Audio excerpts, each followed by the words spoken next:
I'm Maria, 32 female. I live in a quiet, tree-lined suburb just outside a major city, in a house I bought with my own savings 2 years ago. As a senior UX designer for a global tech firm, I worked hard for this little slice of peace, and it was my sanctuary.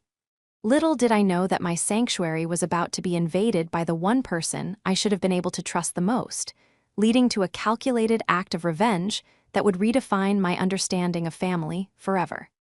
Before this story unfolds, I'd love to connect with you. Please let me know in the comments where you're watching from and what time it is in your corner of the world. It's amazing to see how far these stories can travel. My life up until the incident was a carefully constructed testament to discipline and ambition.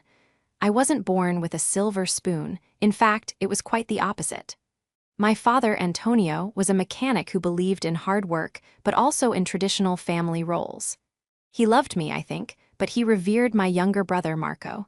In his eyes, Marco, the son, was the legacy. I was just the daughter who would eventually marry and become someone else's responsibility. This old-world mentality fueled a fire in me from a young age. I was determined to be my own legacy, to be reliant on no one. While Marco was coasting through life, charming his way out of trouble and hopping between get-rich-quick schemes, I was hitting the books.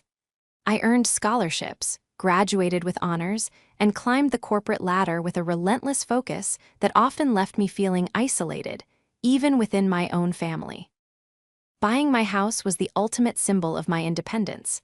It was a beautiful 2-story home with a small, manicured garden worth $500,000. It was my name on the deed, my money making the mortgage payments.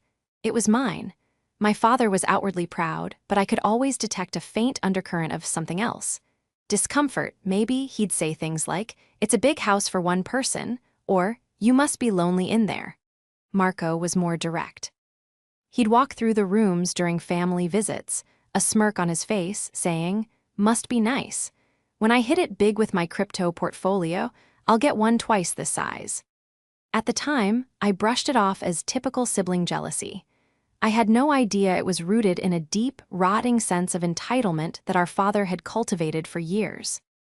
The opportunity came on a dreary Tuesday afternoon. My company was launching a major project in our London office, and they needed a senior UX designer to lead the team on the ground for 6 months. It was a massive career boost, a chance to prove my leadership skills on an international stage. The pay was fantastic, and they'd cover my London flat. The only catch was the timeline. I had to leave in 3 weeks.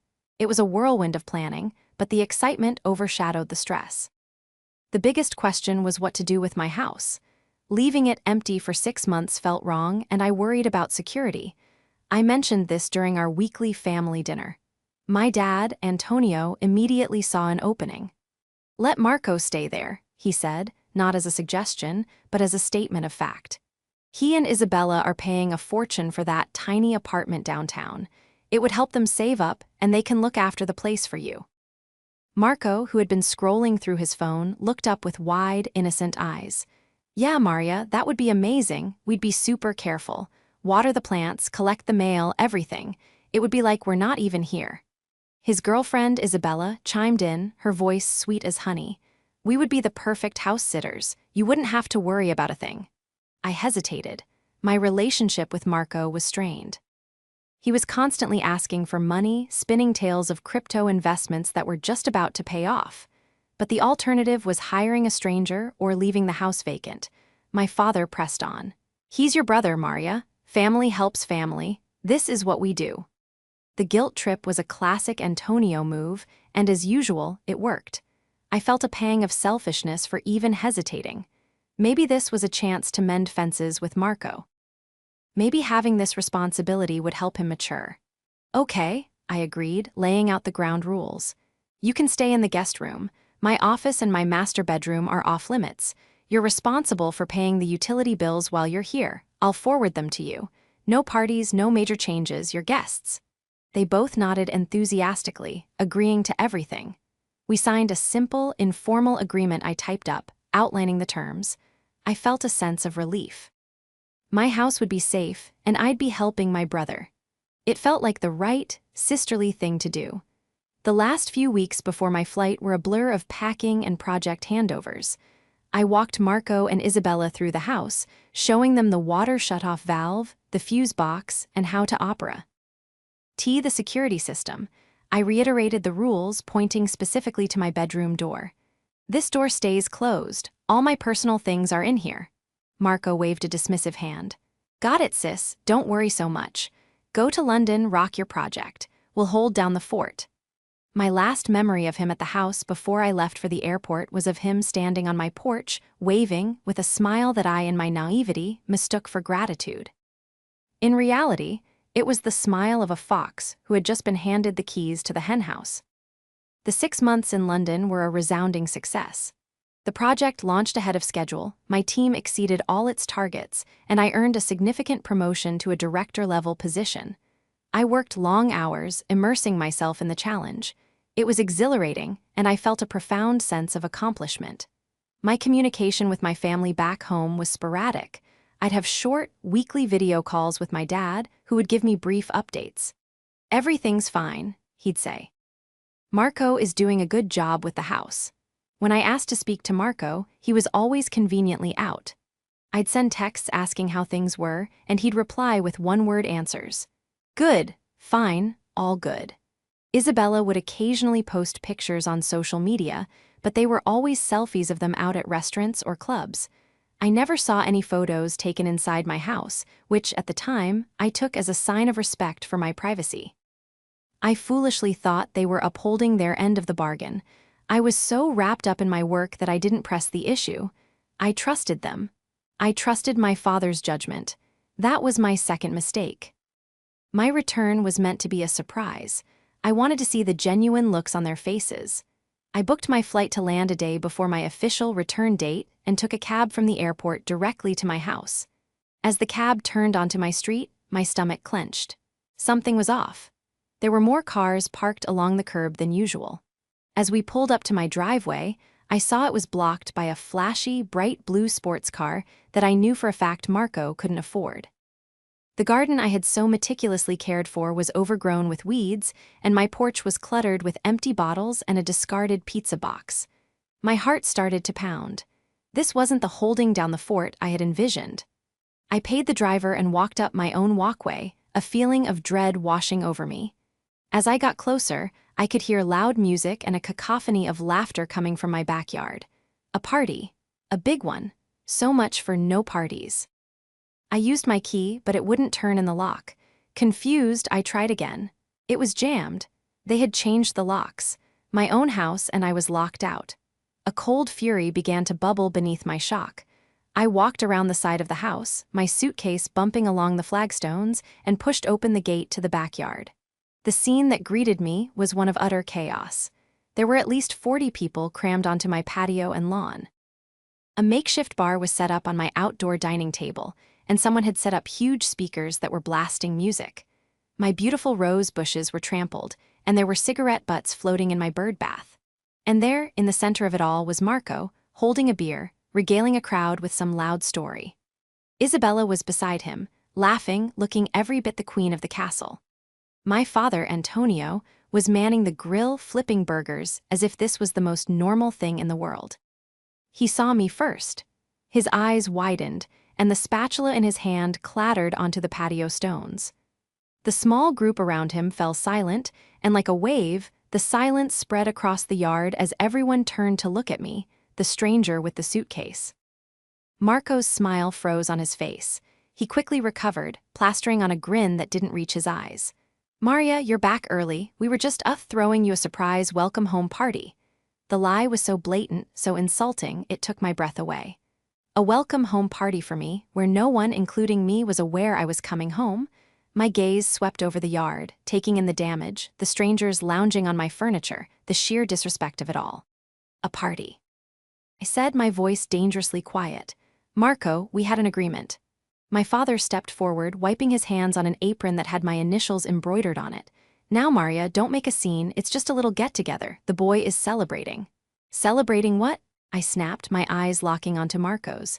"Celebrating the fact that you changed the locks on my house." Marco's bravado kicked in. He took a swaggering step forward, puffing out his chest. Look, we needed to talk to you about that. Things have changed while you were away. He gestured expansively at the house, at the crowd. This place is too big for you. Isabella and I, we're building a life here. We've settled in. It's ours now. The words hung in th. Air, thick and unbelievable. I felt a dizzying sense of disbelief. It's yours, I repeated, my voice barely a whisper. This is my house, Marco. I bought it. I pay for it. He smirked. Yeah, about that. Look, you'll thank me later. You're always working. You're never here. We're putting it to good use, making it a family home. That's when my father delivered the final, crushing blow. He put a hand on Marco's shoulder, a look of immense pride on his face. He turned to me, his expression hard, devoid of the fatherly warmth I had craved my entire life. He deserves it more than you, Maria, my dad said, his voice firm. He's a man, starting a family. You have your career. It's only fair that he gets a head start. We all agreed this is for the best. The world tilted on its axis. My own father, standing in my desecrated backyard, telling me my brother deserved my home more than I did. My brother, looking at me with an expression of pure, unadulterated entitlement, as if he were doing me a favor by stealing my life's biggest accomplishment. Isabella was preening beside him, a triumphant little smile playing on her lips. In that moment, something inside me snapped. The part of me that had always sought their approval, that had bent over backward to be the good daughter, simply broke. All the years of being overlooked, of my achievements being minimized while Marco's failures were excused, coalesced into a single, clarifying point of rage. But I didn't scream. I didn't cry. I looked at the three of them, my brother, his girlfriend, and my father, a united front against me, and a strange, cold calm washed over me. I gave a small, humorless smile. Interesting, I said. The single word was so unexpected, so devoid of the hysterical reaction they were clearly anticipating, that it threw them off balance. Marco's smirk faltered. My dad's brow furrowed in confusion. I turned without another word, my suitcase bumping behind me, and walked out of the gate, away from the loud music and the stunned faces of my so-called family. I didn't look back. I walked to the end of the street, pulled out my phone, and booked a room at the nicest hotel in the city. The cost was irrelevant. I needed a clean, quiet, and sane place to think. That night, in the sterile silence of my hotel room, the shock began to wear off, replaced by a methodical, chilling fury. They hadn't just overstepped a boundary, they had detonated it. They had conspired behind my back, counting on me being too far away to notice and too much of a pushover to fight back. They had miscalculated. Badly. My first call was to my cousin, Sophia. She was a paralegal and the only person in our extended family who saw the dynamic between me, Marco, and my father for what it was. She had warned me against letting Marco house sit. I could hear the concern in her voice when I recounted the story. Maria, I am so sorry, she said, her voice laced with anger on my behalf. But honestly, I'm not surprised. Your dad has always enabled him. What do I do, Sophia? I asked, my voice finally trembling. They changed the locks. They're in my house. Okay, deep breaths, she said, her professional paralegal calm kicking in. First thing tomorrow, you call a lawyer, not just any lawyer, a real estate litigation specialist. This is not a family squabble anymore, it's a legal issue. They are, for all intents and purposes, squatters, illegal occupants. You have the deed, you have the mortgage statements. The law is on your side. She was right. This wasn't about feelings anymore. It was about facts, ownership, and the law. The conversation with Sophia solidified my resolve. My next move was to check my home security system. Before I left for London, I had a state-of-the-art system installed, complete with cameras covering the exterior, the front door, the backyard, and the driveway. Marco knew about the system, but I suspected he was either arrogant enough to think I wouldn't check or stupid enough to forget. I logged into the app on my laptop. The live feeds were active. I watched in disgust as the party continued in my backyard, but the real gold was in the recorded history. I started scrolling back, day by day, week by week. The red flags were everywhere. The first flag was the moving van that had shown up 2 days after I left. Not a small van for a few boxes, but a full-sized moving truck. I watched the time-lapsed footage as Marco and Isabella, with my father's help, moved every piece of their furniture in. They didn't just occupy the guest room, they took over the entire house. The next flag was the footage of them removing my furniture. My comfortable sofa, my antique coffee table, my dining set, all of it was hauled out and loaded into a different truck. My stomach churned. Where did it go? Did they sell it? A quick search of online marketplaces for my area brought up a listing for a high-end modern dining set with pictures that were unmistakably of my furniture, taken in. My dining room, the listing was marked as sold. They had sold my belongings. The whispers and red flags were now a screaming siren. The deeper I dug, the worse it got. I accessed my online accounts for the utility companies. The agreement was that Marco would pay the bills. I had forwarded him the first month's electric and water bills. When I checked the payment history, I saw they were severely overdue. They hadn't paid a single cent. They were living for free, using my electricity and water while running up a massive debt in my name. The final, and perhaps most audacious, discovery came from my email. I had a separate email address linked to my home's smart devices, the thermostat, the smart lock I had on my office door, and other automated systems. Buried in the junk folder was a notification from a home goods store confirming a delivery appointment. The order was for a complete nursery furniture set. A crib, a changing table, the works. It was scheduled to be delivered next week to my address, under Isabella's name. They weren't just living in my house. They were planning to raise a family in it. The sheer, breathtaking audacity of it all was stunning. They had a comprehensive plan to erase me from my own life, to simply take what was mine and claim it as their own, all with my father's blessing. They believed I would just roll over and accept it. They saw me as an obstacle to be managed, not a person to be respected. As I sat there in the dark, the glow of the laptop illuminating the evidence of their betrayal, the rage in my heart cooled and hardened into something else entirely. A plan. The next morning, I woke with a sense of purpose I hadn't felt before. The grief over my family's betrayal was still there, a dull ache in my chest, but it was overshadowed by a cold, clear determination. They thought they were clever. They thought they had planned for everything. But they were amateurs, and they had left a digital paper trail a mile wide. My meeting with the lawyer Sophia recommended, a sharp and no-nonsense woman named Ms. Albright, was at 10 a.m. I spent the 2 hours before the meeting meticulously organizing my evidence. I downloaded every piece of incriminating security footage. The moving truck arriving, my furniture being removed, the constant stream of guests for unauthorized parties. I took screenshots of the online listing where they sold my dining set. I printed the overdue utility bills, highlighting the non-payment and the ballooning late fees. I printed the email confirmation for the nursery furniture. I also found the informal, house-sitting agreement I had typed up, which Marco and I had both signed.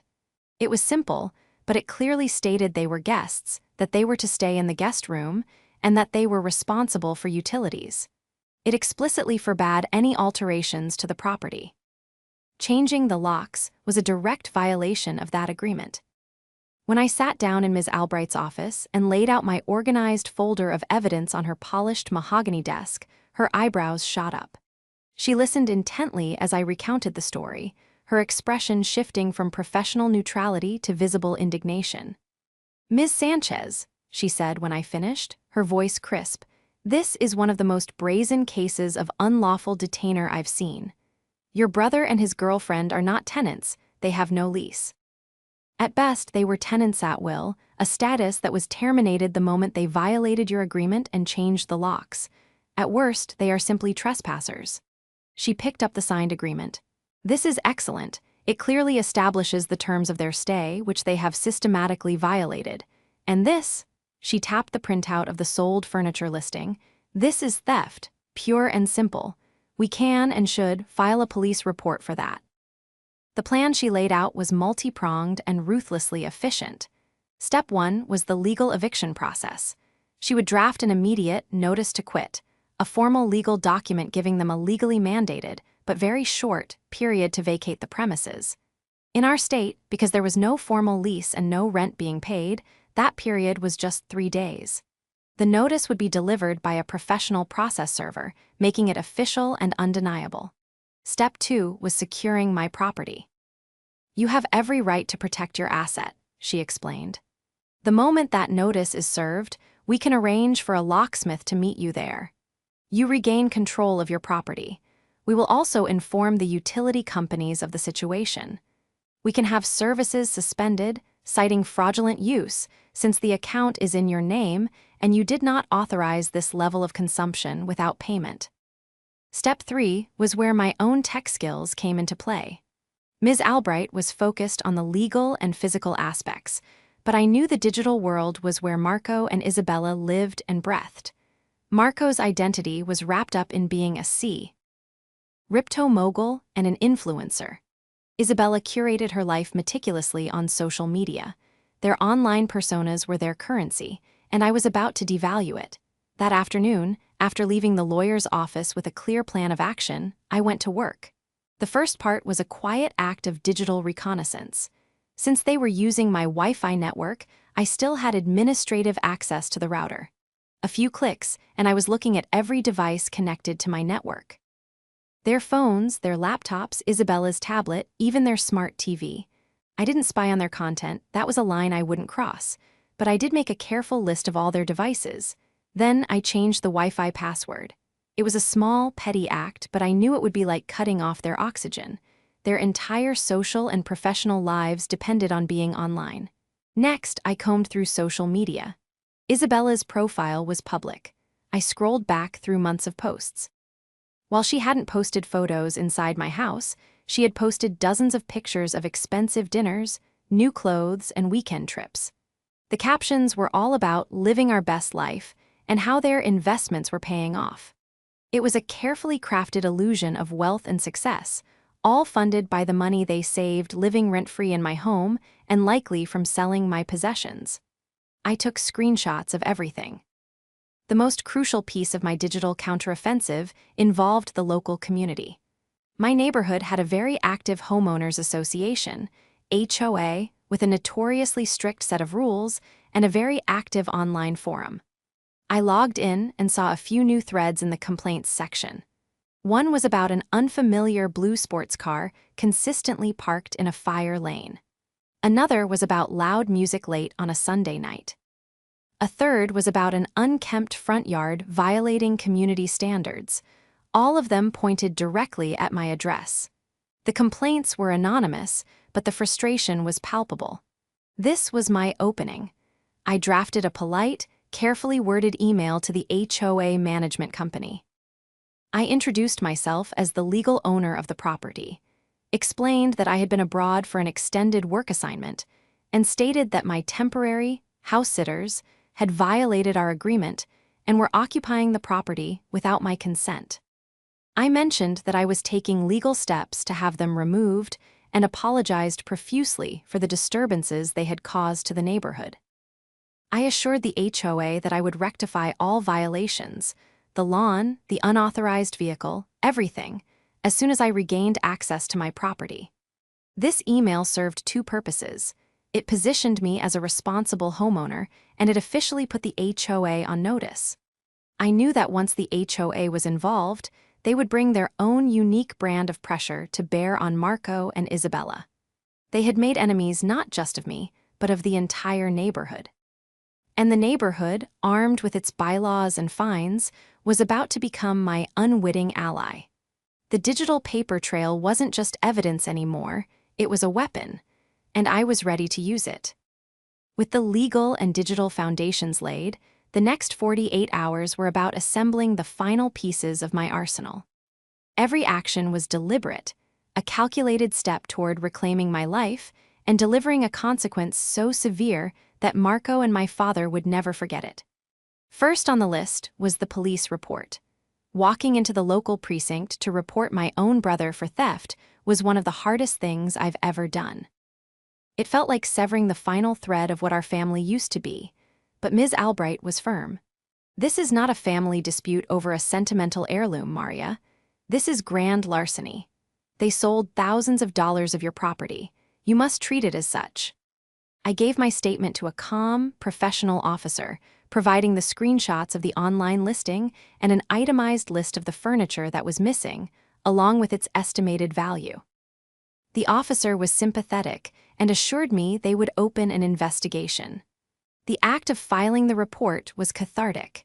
It moved the crime out of the realm of a family drama and into the cold, hard light of the law. Marco wasn't just my entitled little brother anymore. He was now the subject of a criminal investigation. Next came the utilities. I called the electric company first. After verifying my identity with a series of security questions, I explained the situation. That I, the account holder, had been out of the country, and the current occupants were there without my permission and had been consuming services without payment. I used the term unauthorized occupants, as Ms. Albright had advised. The customer service representative was incredibly helpful. Because the account was in my name and the bills were delinquent, I had every right to request a disconnection. We scheduled it for 2 days later, on Friday afternoon at 5:00 p.m. I did the same with the Water and Gas Co. M. Both scheduled a shutoff for the same time. The trifecta, no power, no water, no heat, would render the house essentially unlivable. The final piece of the utility puzzle was the internet. I didn't just change the password. I called my provider and canceled the service entirely. I explained that I was the homeowner but would be traveling again and didn't require the service. When they asked if anyone else was living there, I said, "No, the house will be vacant." It was a lie, but a necessary one. I knew this would cause Marco and Isabella the most immediate and profound panic. Their entire online facade would crumble without a connection.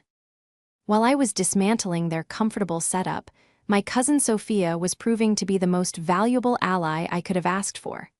Her work as a paralegal gave her a network of contacts, one of which was a highly reputable locksmith and security firm. We arranged for them to meet me at the house on Friday at 5:30 p.m., just after the utilities were set to be cut. They would not only rekey all the locks, but also install a deadbolt that could only be opened from the outside with a specific high-security key. Sophia also had a friend who worked for a junk removal service. I booked them for Saturday morning. I didn't know what state the interior of my house was in, but based on the backyard, I anticipated the worst. I wanted anything they had left behind gone immediately. My goal was to erase any trace of their existence from my home within 24 hours of reclaiming it. The most satisfying part of the plan, however, was leveraging the HOA. The management company responded to my email within hours. They were deeply concerned and thanked me for my proactive communication. They confirmed they had already issued 2 written warnings to the current residents of my address for the lawn maintenance and parking violations, both of which had been ignored. They were now escalating to daily fines, which were being mailed to the house, addressed to me, of course. I almost laughed. Marco and Isabella were probably throwing the letters away without a second thought, completely unaware that they were racking up hundreds of dollars in fines that would ultimately become a lien against my property if unpaid. I replied to the HOA, thanking them and adding one more piece of information. "I've also just been made aware," I wrote, "that the occupants may be planning to host a large party this coming Friday evening. Given the previous complaints about noise, I wanted to give you a heads up." The HOA manager's response was swift. "Thank you for the information, Ms. Sanchez. We will ensure our community security patrol is paying special attention to your property on Friday night." I had just sixed the notoriously meticulous HOA security on their party. The final piece of the arsenal was the notice itself. On Thursday morning, the process server, a large, imposing man who looked like he could double as a bodyguard, went to the house. I had the security camera feed open on my laptop, my heart pounding as I watched from my hotel room. He rang the doorbell. Isabella answered, looking annoyed. He said her name, handed her the legal documents, and said curtly, "You've been served." He took a picture to document the service and walked away. I watched as Isabella stood in the doorway, her face contorting from confusion to disbelief to rage as she read the notice to quit. The trap was set. The eviction notice was delivered. The utilities were scheduled for disconnection. The locksmith was booked. The police were investigating. The HOA was watching. All that was left to do was wait for them to walk right into it. And I knew Marco. He was arrogant. He would see the notice not as a legal threat, but as a challenge. He would think he could ignore it, that he could call Daddy to make it go away. He would absolutely still have his party, and that was exactly what I was counting on. Friday arrived, charged with a nervous, electric energy. From the vantage point of my hotel room, I became the director of a real-time drama, watching it all unfold on my laptop screen. The day started quietly. I saw Marco leave in the morning in his flashy sports car. Isabella left a little later. They were likely off to their respective jobs, completely oblivious to the storm that was about to break. My phone buzzed at 2:00 p.m. It was Ms. Albright. "Just confirming, Maria." The notice gave them until tomorrow at noon to vacate. By ignoring it, they have officially forfeited any rights they might have had as occupants. You are clear to proceed. The first tangible sign of the plan kicking into gear happened at exactly 5:00 p.m. I had the backyard camera feed open. The string lights they had hung over the patio suddenly flickered and died. The house was now without power. At 5:05 p.m., a municipal truck pulled up, and a worker spent a few minutes at the water main near the curb. The water was gone. The house on the screen was now a dark, silent box, stripped of its modern comforts. At 5:30 p.m., as scheduled, the locksmith's van pulled up. I was already there, waiting in my rental car at the end of the street. I met the two men and we walked up to the front door. It felt surreal to be approaching my own home like a covert operative. As they efficiently drilled out the old lock Marco had installed, my phone buzzed. It was an angry text from my father. "What is this nonsense, Maria?" Marco called. "The power is out. Fix it. This is not how you treat family." I looked at the message, felt a flicker of the old guilt, and then extinguished it. I typed a simple reply: "It's being handled." Then I blocked his number. I blocked Marco's and Isabella's numbers too. I was done with their noise. The locksmiths were finished in 20 minutes. They handed me a new set of high-security keys. The feeling of that solid metal in my hand was the feeling of taking back control. I walked inside my house for the first time in over 6 months. The stench of stale beer and garbage hit me like a physical blow. The place was a disaster. Dirty dishes were piled in the sink, pizza boxes littered the living room, and there were clothes strewn everywhere. It was worse than I imagined, but there was no time to process. I had one more thing to do. I had printed a large, laminated copy of the official eviction notice. Using heavy-duty tape, I affixed it squarely to the outside of the front door. Then, I printed another sign in bold, black letters. "This property is under surveillance. Trespassers will be prosecuted to the fullest extent of the law." I taped that right below the first notice. Then I left, locking the new deadbolt behind me, and drove back to my spot at the end of the street to watch the final act. The guests for the housewarming party started arriving around 7:00 p.m. I watched car after car pull up, with people dressed for a party, carrying gifts and bottles of alcohol. They walked up to the dark house, looking confused. They milled about on the lawn, checking their phones, likely trying to call Marco. Around 7:30, Marco's blue sports car finally roared down the street. He and Isabella got out, laughing, until they saw the crowd of confused guests on their, or rather, my lawn. Marco's swagger was on full display as he walked up to the front door, clearly planning to smooth everything over. I zoomed in with the security camera. I saw him reach for his key, then stare at the doorknob. His key didn't fit. Confusion turned to anger as he jiggled the handle fruitlessly. That's when he saw the notices taped to the door. I couldn't hear him, but I could see everything. I saw him read the eviction notice, his face paling. I saw him rip it off the door, his movements frantic. Then he saw the second notice about surveillance. His head snapped up, and he stared directly into the camera lens. For a heart-stopping moment, I felt like he was looking right at me. The performance he gave next was spectacular. He started screaming. He wasn't just yelling, it was a full-blown, foot-stomping, primal scream of rage. He kicked the door, he threw the crumpled notice on the ground. Isabella burst into tears. Their guests, witnessing this unhinged meltdown, began backing away, getting into their cars, and driving off. The perfect image they had curated was shattering in real time. Then, as if on cue, a white SUV with HOA security emblazoned on the side pulled up. A uniformed guard got out, his expression stern. I couldn't hear the exchange, but I could imagine it. The guard was likely informing Marco that he was causing a disturbance, that his car was illegally parked, and that this large gathering was a violation. The combination of being locked out, publicly humiliated, and now confronted by an authority figure was too much for Marco. The camera feed showed him screaming at the guard, pointing wildly at the house. Isabella was pulling at his arm, trying to get him to stop. This was the moment. I picked up my phone and dialed 911. "Yes, I'd like to report a disturbance at my property," I said calmly. "The address is 123 Maple Street. I'm the owner. My evicted former occupants are trespassing and have become aggressive with HOA security." Within 10 minutes, 2 police cars, sirens silent but lights flashing, turned onto my street. The sight of the police was the final nail in the coffin.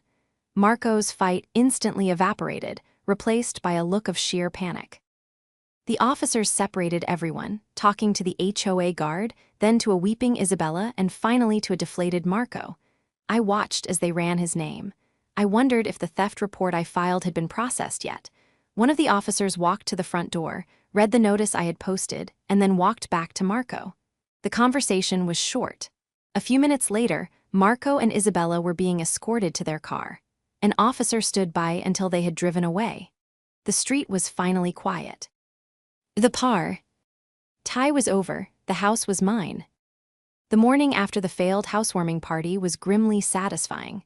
The junk removal service I'd hired arrived at 9 a.m. sharp. I stood on the porch, directing them. "Everything that isn't a permanent fixture," I said. "I want it gone." They were ruthlessly efficient. They hauled out the cheap, particle board furniture Marco and Isabella had brought in.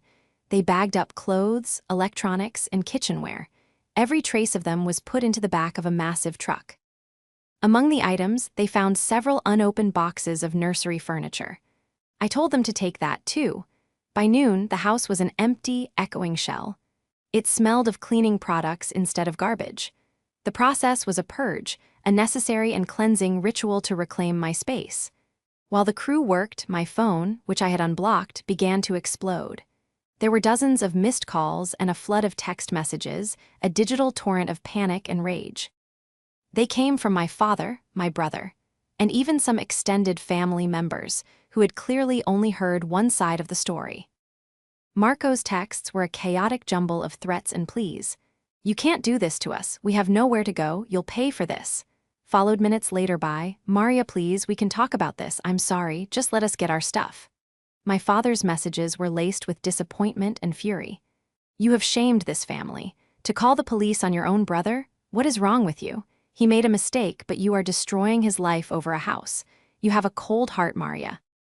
Each message was a small twist of the knife, but the wounds were old. Their words no longer had the same power. The most telling communication came from a number I didn't recognize. It was my aunt, my father's sister. "Your father and brother are here," she wrote. "They are telling everyone you threw them out on the street for no reason. I know there are 2 sides to every story. Are you okay?" I took a deep breath and called her. For 20 minutes I told her everything, leaving nothing out. The agreement, the sold furniture, the unpaid bills, the eviction notice, the police report for theft. I sent her the photos and screenshots. There was a long silence on the other end of the line when I finished. "Oh, Maria," she finally said, her voice heavy with sadness. "I am so sorry. We had no idea." The fallout spread quickly through the family after that. My aunt, armed with the truth, was not one to stand by silently. The narrative of poor Marco, the victim of his cruel, rich sister, began to fall apart. The fact that he was being investigated for felony theft was a particularly difficult detail for my father to spin. Marco and Isabella ended up moving into my father's small, 2-bedroom retirement condo. I can only imagine how crowded and tense that environment must be. Isabella, according to my aunt, left Marco about a month later. The dream of a big house and an influencer lifestyle had evaporated, leaving only the reality of living with her unemployed boyfriend and his overbearing father. The last I heard, she had moved back in with her parents in another state. Marco's legal troubles were just beginning. With the evidence I provided, the district attorney pressed charges for the theft of my furniture. Given the value, it was a serious charge. Ms. Albright advised me that these things move slowly. But Marco was now entangled in the legal system, a consequence of his own arrogance. As for my father, our relationship is fractured, perhaps irreparably. He called me one last time a week after the incident. His anger was gone, replaced by a weary, pleading tone. "Just drop the charges, Maria," he begged. "He's your brother. He's learned his lesson. Don't ruin his future." "His choices ruined his future, Dad," I replied, my voice steady. "Where were you when he was selling my belongings? Where were you when he was planning to take my home? You told me he deserved it more than I did, so let him deal with the consequences he deserves." I didn't say it with malice, but with a profound sense of finality. He had no answer. We haven't spoken since. Rebuilding my life has been a slow process. I had to buy all new furniture, but this time, every piece felt truly mine, chosen for my own comfort and taste. I had to pay off the massive utility bills and the HOA fines, a bitter but necessary expense to clear my name. I invested in an even more advanced security system. But more importantly, I started building a new foundation for my life, one not based on the conditional approval of my father and brother, but on my own worth and the relationships I choose to nurture. My cousin Sophia and I are closer than ever. My aunt and I speak regularly. I am forging a new definition of family, one built on mutual respect and honesty, not on obligation and entitlement. Sometimes, I stand in my quiet living room and look out at the garden I have since replanted. It's peaceful again. I lost a brother and a father, but in doing so, I found my own strength and reclaimed my life. And I wouldn't trade that for anything.